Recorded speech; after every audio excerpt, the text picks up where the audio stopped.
नमस्कार मेरे मित्रों, आज हम उस तट पे खड़े हैं जहाँ सरयू, सरस्वती, गोमती का तट। तो यहाँ पर आखिर ये अर्धनारीश्वर क्यों बनाया गया है, इसके बारे में मैं आपको बताता हूँ। शिव पार्वती, मैंने पीछे दिखाया कि मार्कंड ऋषि, तो ये वो स्थली है जहाँ पर मार्कंड ऋषि ने तपस्या करी थी। तो यहाँ पर क्या होता है, दरअसल में जब राम अवतार होता है तो वहाँ पर वशिष्ठ मुनि थे, वहाँ पर सूखा पड़ गया। जब सूखा पड़ा तो वो जा करके हिमालयन की गोद जाते हैं और इस सरयू नदी को लेकर के आते हैं।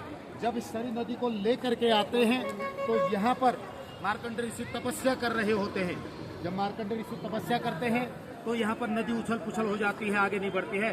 तब वशिष्ठ मुनि ने पुनः जो है शिव जी का आवाहन करा, ध्यान करा, तो शिव जी पार्वती को साथ लेकर के स्थली पर आते हैं। यहाँ पर जब देखा तो मार्कंड ऋषि आंख बंद कर करके अपनी तपस्या में लीन हैं। तब उन्होंने ऐसा उपाय बनाया, उन्होंने कहा कि पार्वती से स्वयं आप गाय के रूप में जो है दौड़ें और मार्कंड ऋषि के आगे से मैं बाघ के रूप में दहाड़ते हुए निकलूंगा।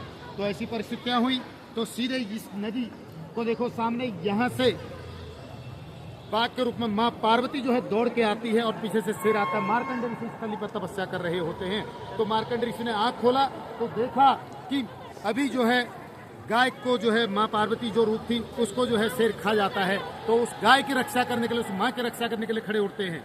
जैसे ही वो खड़े उठते हैं तो मार्कंडे ऋषि को शिव जी ने बाघ के रूप में, माँ पार्वती ने गाय के रूप में दर्शन दिया। तो इसी बाघ और गाय के रूप में दर्शन देने की वजह से इसे व्याघ्रेश्वर के नाम से जाना जाता है, जो बिगड़ करके बागेश्वर बना। तो यह बागेश्वर बागनाथ की परम्पार भूमि, अपरम्पार भूमि, और यहाँ सरयू सरस्वती का विशेष संगम, इसी संगम के खातिर जो है यह विख्यात है। और हमेशा यहाँ माघ के महीने में मकर आर के जब भी पड़ता है तो स्नान के